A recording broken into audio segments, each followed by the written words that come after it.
Good morning and welcome to the Sunday celebrations here for the Centers of Spiritual Living Denver.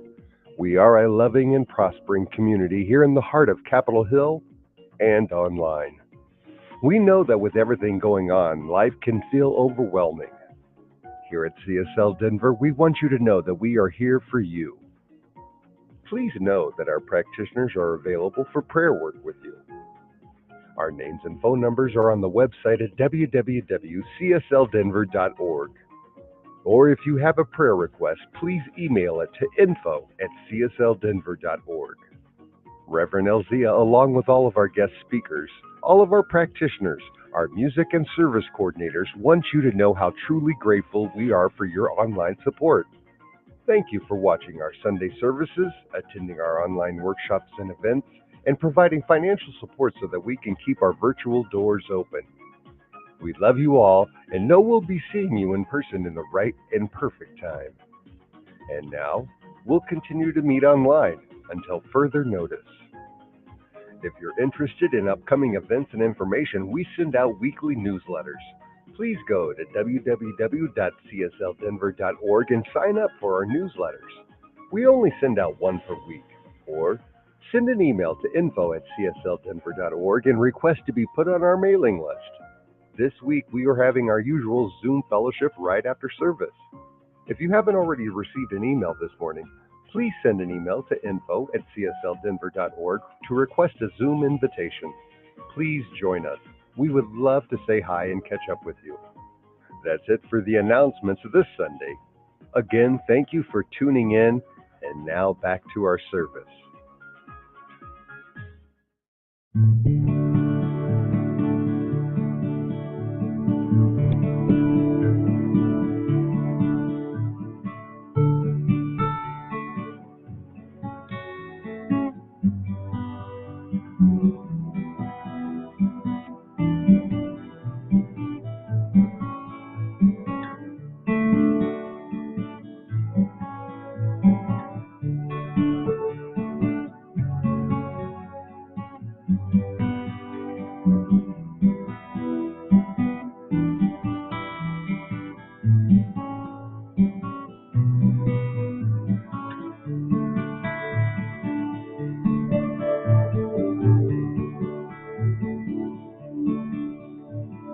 Surely the presence of God is in this place.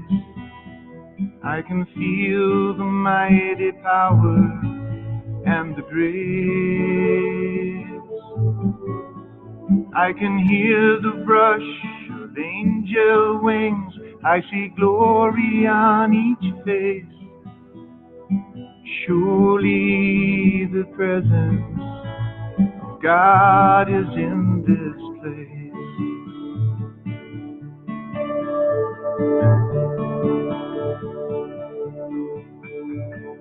Surely the presence of God is in this place. I can feel the mighty power and the grace. I can hear the brush of angel wings. I see glory on each face. Surely the presence of God is in this place.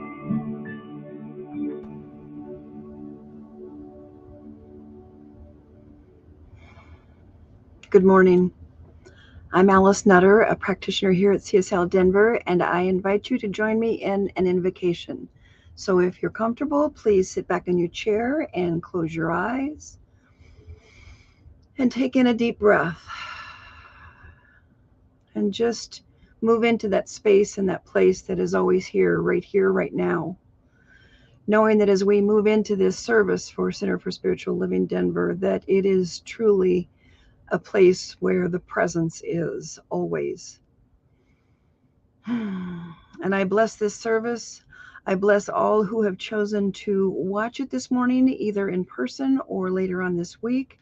And I also bless Reverend Robert's words and our music by Jeff King. And just knowing that, excuse me, all who need it are here and are listening and have the ears to hear and the eyes to see. And I bless CSL Denver and all who help to keep our doors open, knowing that it is truly a gift and a service for each one of us and for all who we serve. And I'm so grateful for this teaching. I am so grateful for Center for Spiritual Living Denver. And so from that place of deep, deep gratitude, I release this into that one mind and that one heart. And so it is. And our reading this morning comes from Eric Butterworth in The Flow of Life. It has been said that the starting point in spiritual realization is a right understanding of that one designated as the Almighty. But in a world of such broad diversity, how can we understand unity? How can we discover the one without lapsing into a duality that implies two? There are many definitions of God, but none quite so insightful as this. God is a sphere whose center is everywhere and whose circumference is nowhere. It is not a picture that can be drawn. In fact, it should draw the mind away from the tendency to envision an anthropomorphic being. Let me say this again. God is a sphere whose center is everywhere and whose circumference is nowhere. It is not a picture that can be drawn.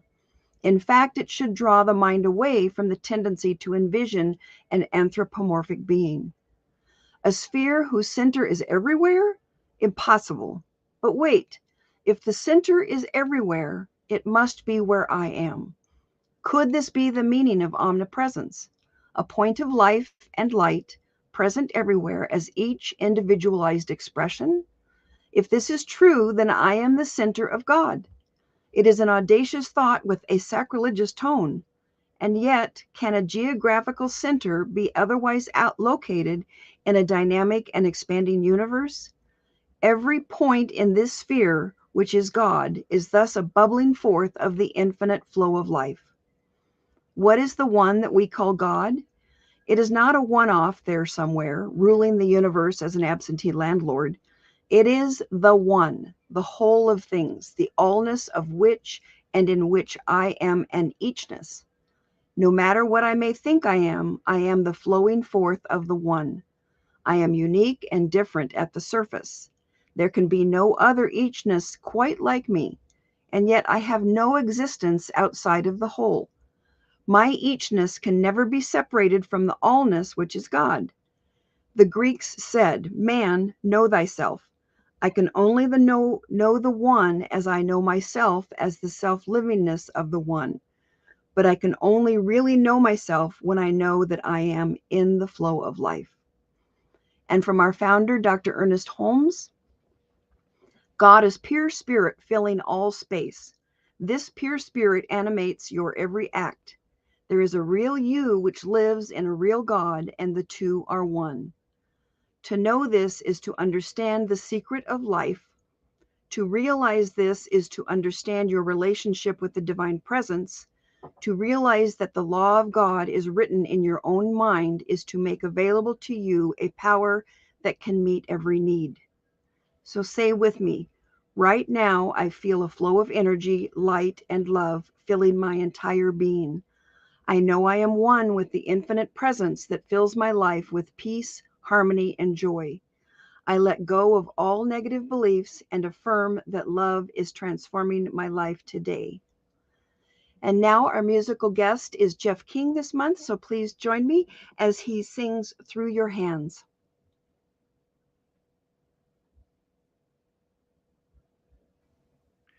Hello, everyone. Good to be back singing with you. I'm doing a John Hyatt song this week that is, I think, apropos for the times we live in. If you, like me, have been kind of holed up over the last couple of years, waiting for things to get back to some kind of normal, the good news is that it looks like we're probably on the way out of this thing, at least for another summer. So if there's something you've been waiting to do, now's the time to get started. As the song says, in time you will move mountains. It will come through your hands.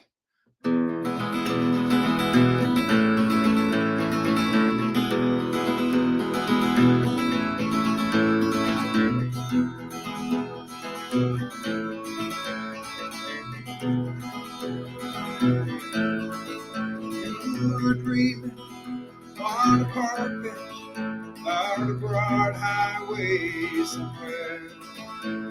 With music from the carillon seemed to whirl your heart out there. Past the scientific darkness, past the fireflies of home, to an angel bending down to wrap you in his warmest coat. And you ask, what am I not doing?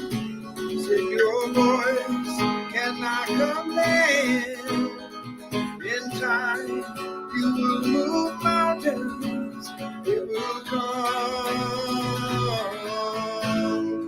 through your hand.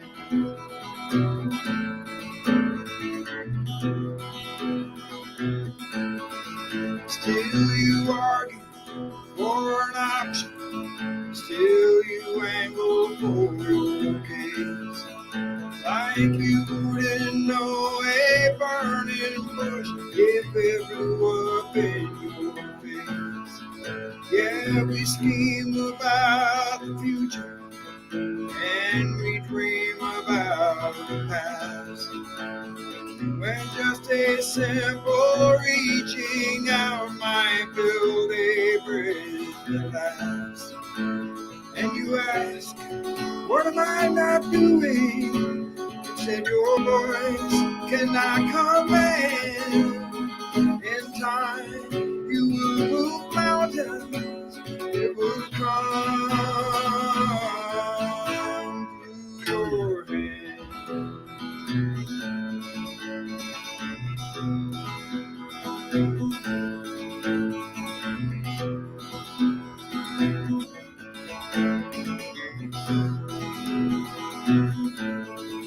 So whatever your hands find you do, you must do with all your heart.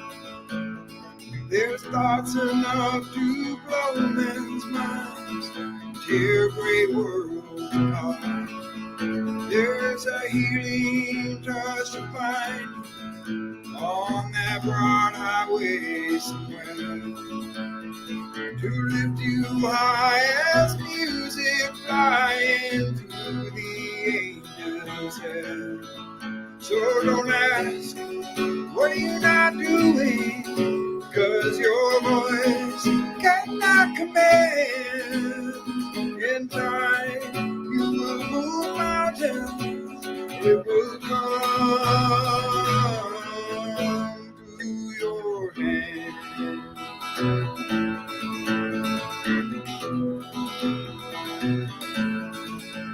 Through your hand.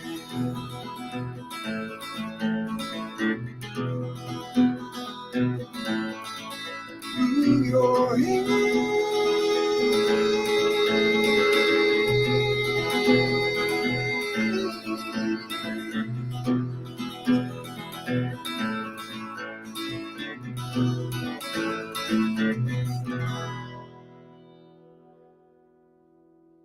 Here we go. Woo-hoo! Thank you, thank you, thank you. Thank you, Mr. Jeff King, professional practitioner here.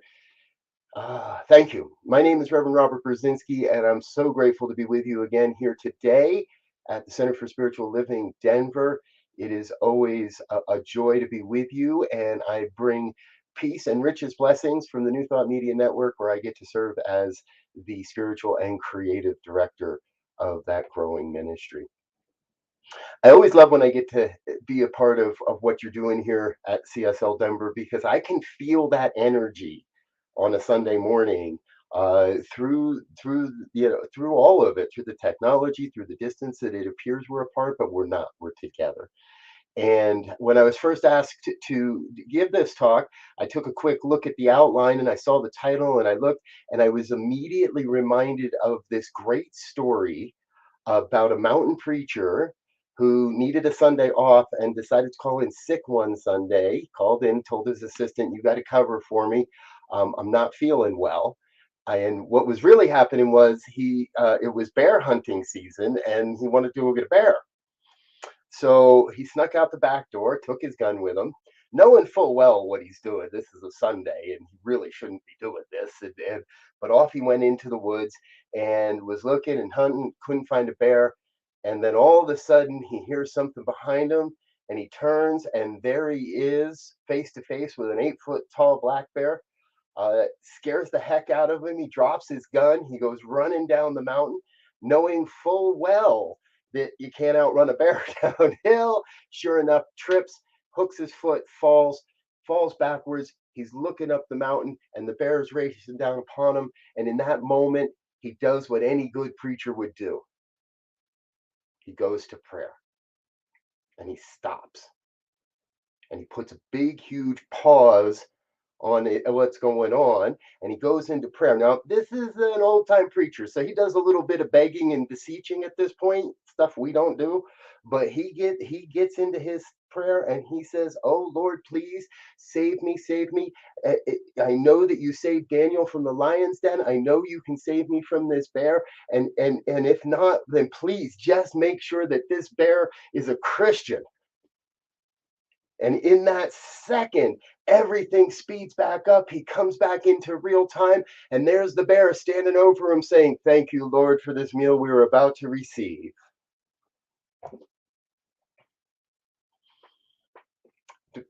Regardless of how we end that story, the preacher took the moment to pause, to push the pause button and say, "Hold on a minute.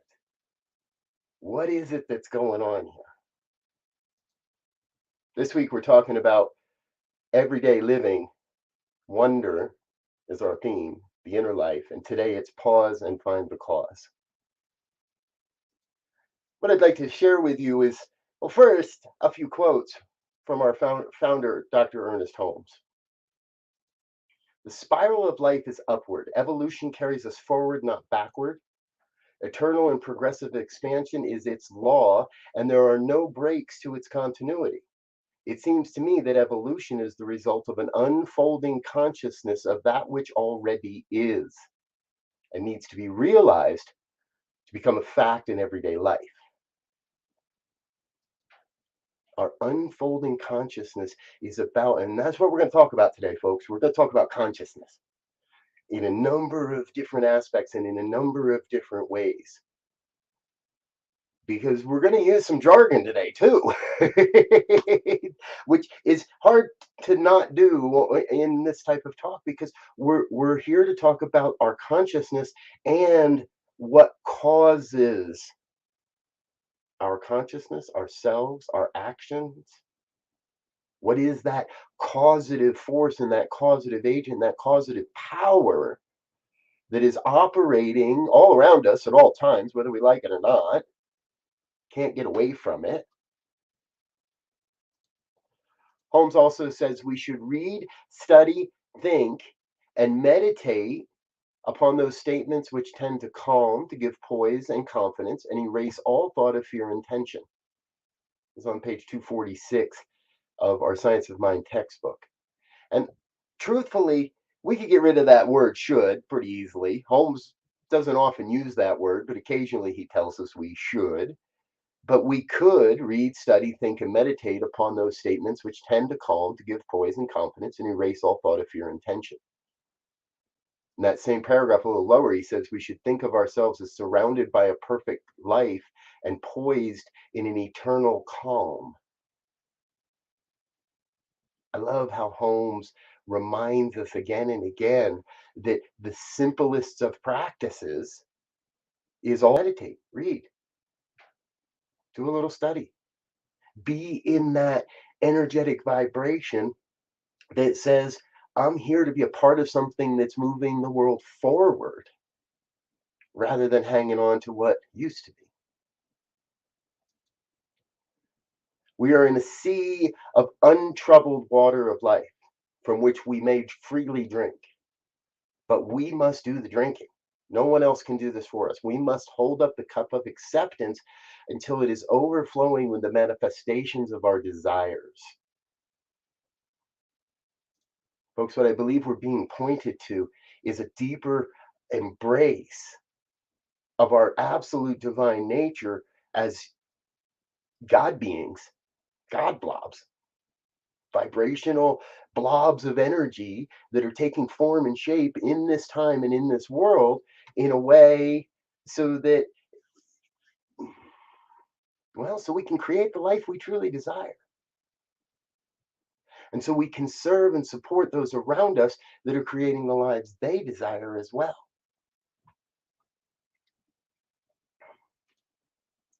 Throughout time, I believe,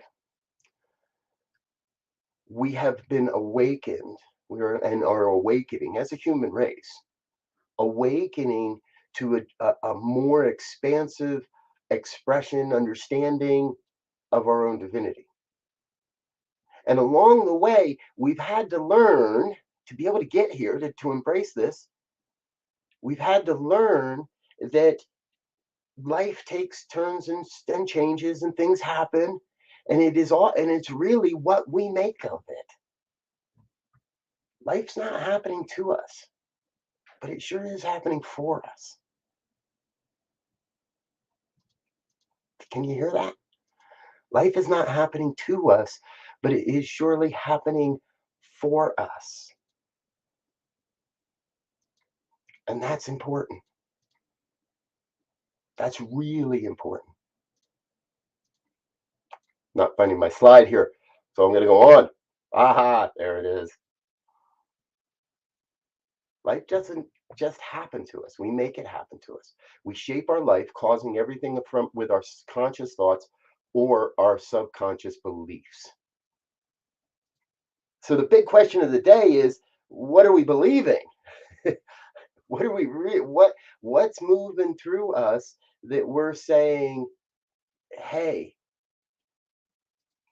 what beliefs what beliefs were established in your life at a very early age? Something might have just popped into your mind. And if it didn't, that's okay. And if it did, that's even better. And if something just jumped into your mind, what beliefs were established in me at a very early age, at an early age? And the more powerful question I believe to ask is, do I still believe those beliefs? Do I still believe those things? When I was probably a middle schooler, and the truth is, maybe younger, I don't even remember how old I was anymore. But I had an experience where I lost money, cash. Mom gave me money to run down to the store on Thanksgiving and pick something up and bring it back. And on the way down to the store, it was only a quarter of a mile. And on the way down to the store, I lost the money.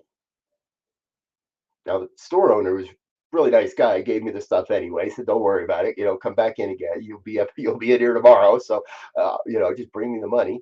And I took the food home, and then I spent the next 2-3 hours searching around the neighborhood trying to find a $5 bill. And it was at that time that I created a story in my life. I created a belief right in that day that I was not good with money. You probably wouldn't want to trust me with your money. How could I let this happen?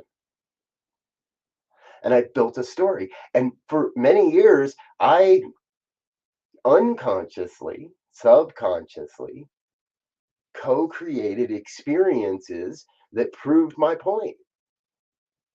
I didn't go out and try to, steal from people, or I didn't go out and try to rip people off. I didn't go out and try and lose money. I didn't go out and try to be any of what, and this is a very tender point in our philosophy, because I could very easily take the road of continuing to beat up on myself, continuing to make myself wrong, asking myself what's in my consciousness that I attracted those experiences into my life about money. No, no, we don't do that.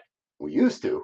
And if you've ever been at the receiving end of somebody asking you what's in your consciousness about an event, an experience in your life, they got it wrong. That's the by road. That's the easy flippant answer, but it isn't what happens. It's not how we are being called to deal and look and experience life. See, we are in a co-creative universe. That means this universe is being created not just by ourselves. And truthfully, the universe is being created by that one power and presence that's created all. Whatever name you want to call it whatever name you want. I call it the one. That's the name I like the most. This oneness has created everything, including ourselves, including your life and my life and the life of the guy down the road and the guy across the street that doesn't believe the same politics I do, and even the preacher with the gun. It's part of the one.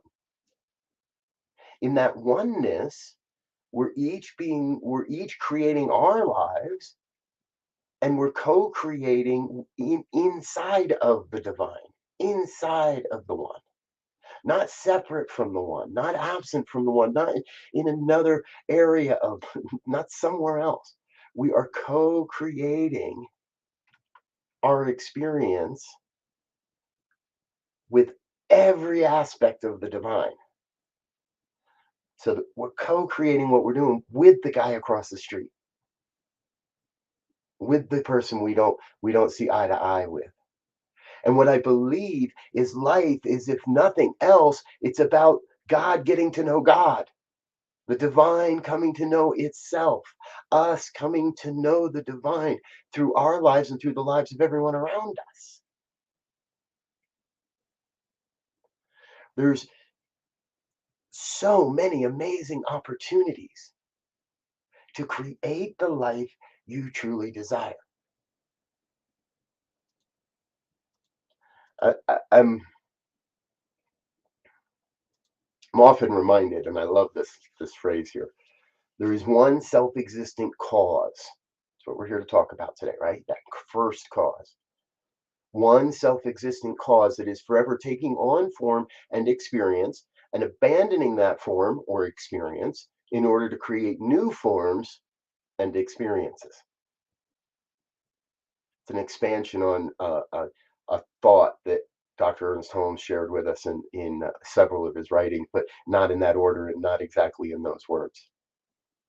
One self-existent cause, God, the divine, or call it Allah or Buddha or Brahma or Yahweh or Vishnu or Kuan Yin or source energy or Gaia or divine love, whatever you want to call it, this one self-existent cause has created every aspect of your life, my life, of all life. And we are set in motion with this thing called free will to create what we believe through our beliefs, through our feelings, through our emotions, through all the lived experiences we've had. And at times we're going to bump into each other. And at times we're going to have to take a chance to step back and say, oh, hold on a minute. I need to pause here. I need to take a look at what I believe about people, what I believe about the divine, what I believe about truth. See, Ernest Holmes also shared with us, purposely put all my slides out of order today just to have some fun with myself. He reminded us also in the science of mind, that back of nearly every discord or disorder, there is some mental knot that needs to be untied. Generally, some suppressed emotion, which is perhaps centered around affections, the likes and dislikes, the loves and passions, and everything which goes with them. These knots must be untied, and it is the business of a practitioner to untie them. And we could put anything in there. We've created mental knots in our lives. And if you've ever worked with knots, they can be tough, especially if you tied it. So we need support to help us untie that. That's what our professional practitioners do. That's what ministers do. That's what so many people in our communities do. And so if you're looking at your life and you're thinking, that is a knot, I don't understand. I have no way to untie that. I've believed this belief for so long, and it's something inside me says, I know it doesn't serve me, but I've believed it for so long. How can I let go of it now?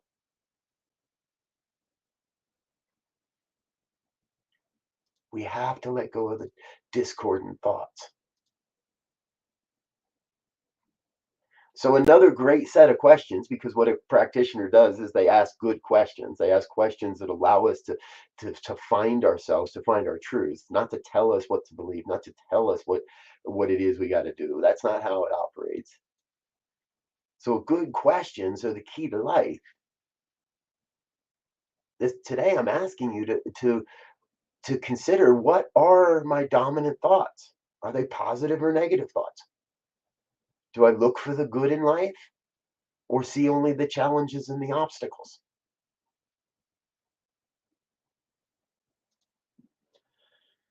In the work I get to do, I love it because people come to me with the most amazing ideas and the most amazing concepts.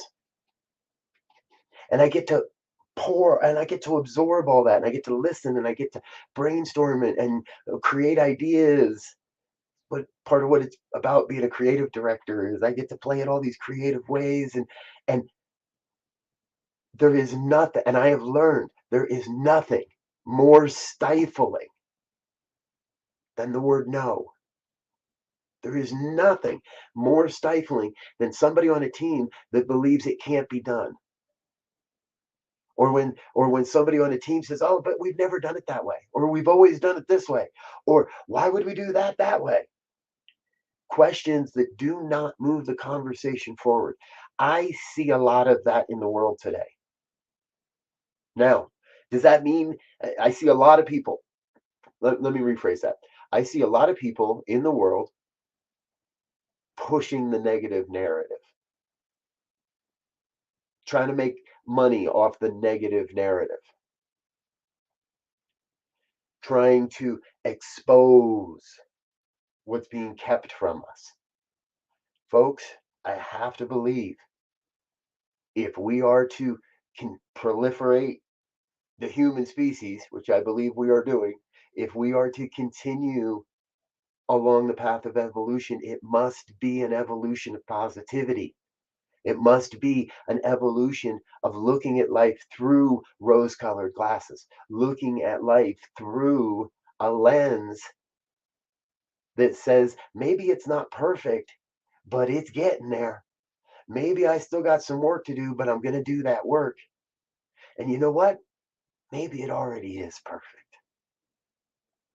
Maybe it already is working out the way it should. Maybe I don't really need that thing or whatever I'm chasing. Maybe there is a little something more for me in the world or in my life. And if you're one of those folks that's, we're hanging out near maybe you're getting close to retirement and you're thinking, well, yeah, no, I don't want any more of that. I'm I'm going to go do this. I'm going to go lay on a beach. I'm going to do whatever. If that's where you are, that's no different. You are still being called to be a beneficial presence on this planet, if in consciousness alone. Recently, I've been um, exposed to some language, and I'm kind of adopting some of it. I really like it, and when I want us, each, in our own way, to look at that word consciousness. Because I think it's more, and many people make it simplify it and say, well, it's my awareness of what's going on in the world. It's what I'm thinking. It's the sum total of all my thought. It's what if your consciousness is simply your awareness that you're aware, not of what you're aware of. I'm aware there's a tea mug sitting here on my desk. I'm aware that we're having an interaction. I'm aware of the comments that are happening. But that's not consciousness. Consciousness is the awareness that I have, that I can be aware of these things. So in our lives, I believe it's really a pretty simple process. Exactly what we're talking about. Pause when things happen in our lives. Pause and examine the beliefs that are behind it. Examine what I'm being aware of. So an event happens, an opportunity happens, something happens in your life, and maybe it's a discomfort or nothing too big. It's a little inconvenient. It's something inconvenient, let's say. We become aware that we're having the experience, and in that moment, we have the ability to determine what that experience is going to be.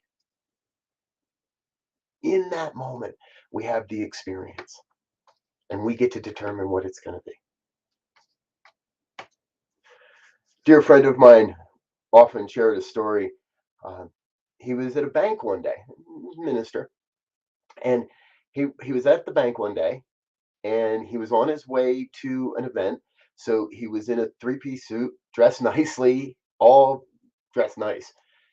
Drops into the bank real quick, talks with the teller, does this, walks back outside, and he's got a flat tire. Now, this was before cell phones. This was before roadside assistance. This was before any of that. So he went back in to the bank, and there was a guard or somebody standing at the front. He said, "Hey, do you mind? I got to fix a tire. Do you mind if I leave my jacket and my vest?" And so he takes off his jacket, takes off his vest, takes off his shirt, and goes back out and changes the tire. Does all of that just like it's an everyday occurrence. Goes back in, starts to gather his clothes. And by now, a couple of the bank employees have seen what are going on, and they've been talking. And so somebody asks him, "What is this? How is this that you're not like totally freaked out and upset?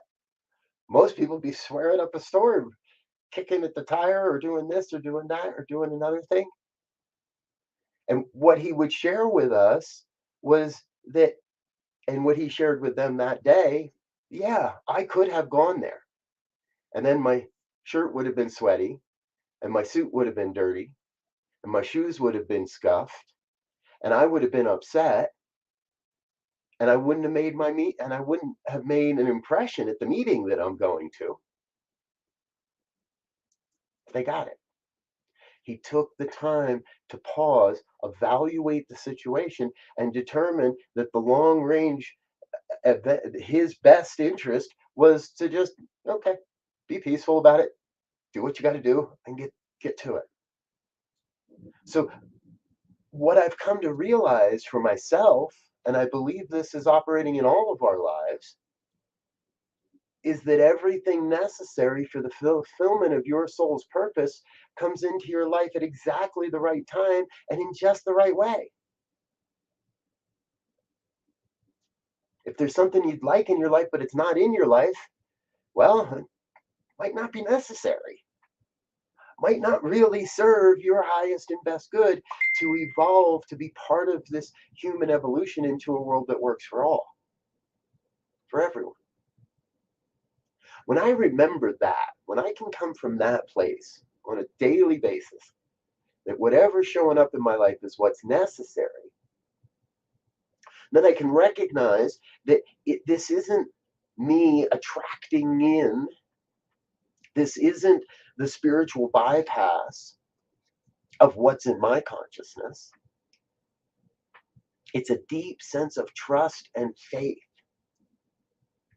that as I align myself with the divine, as I align my thinking and my feeling expressions, and as I align my actions and my behaviors with this desire for good, for this movement to the good, as I can do all of that, some would say miracles happen. I say it's life. I say it's life. Prayer is not something we do to God, but to ourselves. It is not a position, but a disposition. It is not flattery, but a sense of oneness. It is not asking, but knowing. It is not words, but feeling. It is not will, but willingness. Prayer is not something we do to God, but to ourselves. It is our environment. We could add meditation and visioning and our other spiritual practices to that list. And that's where we begin. We begin by creating the environment around ourselves that supports that. And I believe that what we get to is not pausing so much to find the cause behind what's going on, but we move into a place where we cause the pause, where we purposefully, consciously set aside time in our lives to allow the divine to reveal itself to us. We cause the pause. We create the conditions and the experiences to allow for the pauses in our life so that we can hear the first cause again, that one self-existing cause. See, the one takes on form and experience and then has to let go of that to have new form and experience. And it gives us the signs. It tells us when it's happening. It warns us when it's coming. And often that happens in prayer. And often that happens in meditation. And it almost always happens in vision. So this week, I want you to remember that you are a co-creator with life. You're a co-creator of your life. And that is our affirmation for the week. I am the co-creator of my life. I co-create my life with the divine. If you're of the mind and you're of the spirit, I invite you to join me in a prayer this morning, this day, as we take the moment to cause a pause. To cause a pause in the ripple of the universe, to cause a pause in our own lives so that we may come to recognize first cause. So we may come to recognize this one power and presence and intelligence that takes on form and experience as all of life, that is the source, the supply, the wellspring of love and light and beauty and truth and health and wealth and well-being and abundance and prosperity.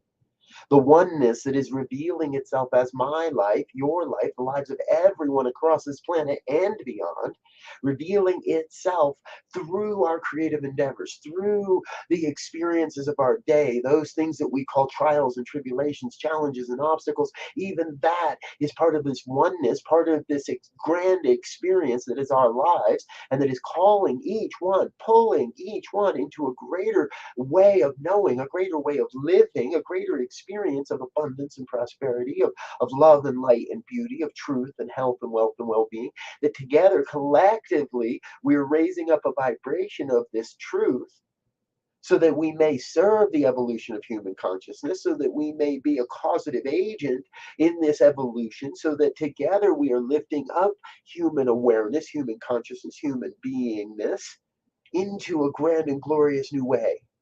Letting go of what no longer serves, allowing that which we are done with to crumble and fall away and melt back into the nothingness from whence it came, so that new creation, new ideas, new ways of being, new connections, new relationships, new organizations may be born up in its place.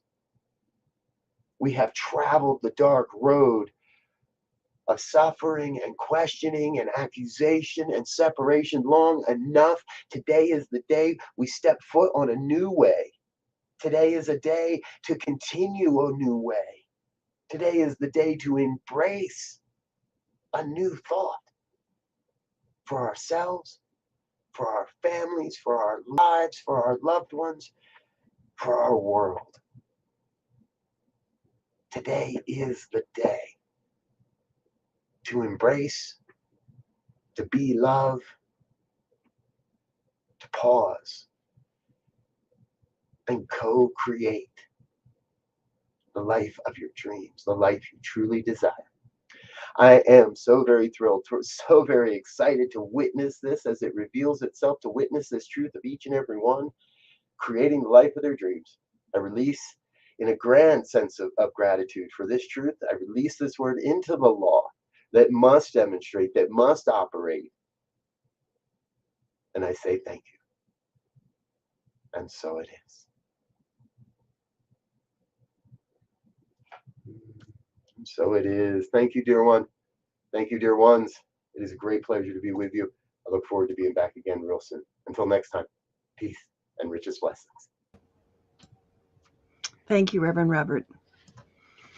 So happy to have you back. Today is the day. I am the co-creator of my life. And so now is the time for our offertory, and we are so grateful and blessed for everyone's support of CSL Denver, whether it's in time, treasure, or talent, and especially during this time of change.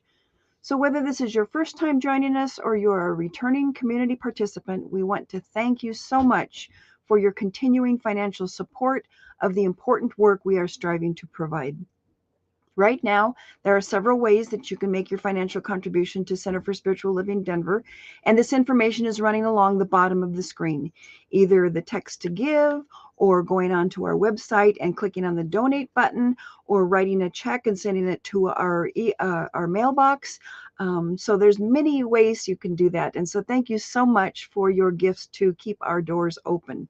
And if you haven't already done it and you shop at King Soopers and or Amazon Smile, you can link your account to Center for Spiritual Living Denver.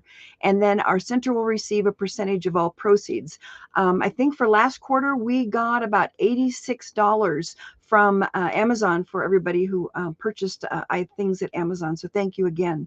So please take your gift in your hand, hold it against your heart, and repeat with me our usual affirmation. This perfect gift is spirit in form, circulating and blessing all that it touches.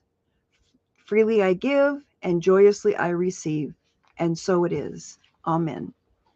And our last end of service announcements are we do have our usual virtual fellowship on Zoom this morning. I did send an email out to our usual suspects. So if you did not receive that email this morning, it was about 8:30, then send an email to info@csldenver.org and mention fellowship, and we'll send you a Zoom invitation right away. And we did start our book club last Thursday. It was great. We had some wonderful discussion. We went over chapters 1 and 2. And so our next book club meeting will be on February 24th from 6:30 to 8:30 p.m. Mountain Time. And so if you are interested, it's still not too late. So you would need to read chapters 1 through 3 in order to catch up with us. But it's just, we had about 11 people there, and it was just a great discussion. So meanwhile, we hope you have a wonderful week and affirm right here and right now that 2022 is blessed and perfect in all that it touches. We love you. We miss you. Please take care of yourselves. So let's close out with I release and I let go. Thank you. There was a time in my life, thought I had to do it all for myself. Didn't know the grace of God was sufficient. I didn't know the love of God was at hand.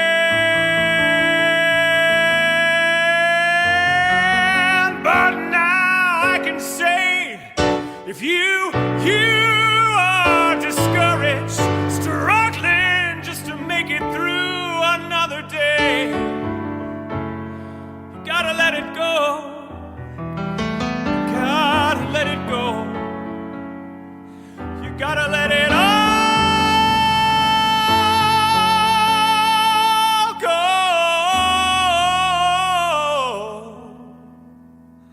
And this is what you have.